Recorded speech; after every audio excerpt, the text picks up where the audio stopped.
जी, बिल्कुल, रूह ने अपने रब को बेहिजाब देखा है और जब वो इस दुनिया में आती है, इस कफ़ से अंसरी में कैद कर दी जाती है, बॉडी के अंदर रूह को डाल दिया जाता है, तो फिर रूह जो है वो महजूब हो जाती है, पर्दे हाइल हो जाते हैं, उस दुनिया और इस दुनिया के दरमियान।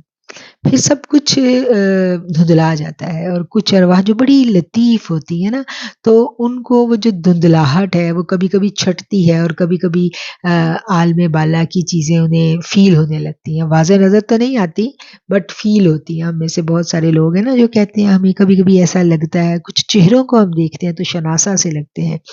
तो कुछ लोगों से हम मिलते हैं तो हमें हमारे अंदर एक एहसास पैदा होता है कि हम हमें ये लोग बड़े ही करीब हैं, हमारे दिल के बड़े करीब हैं और हमें उनसे एक अजीब-सी उल्फ़त महसूस होती है।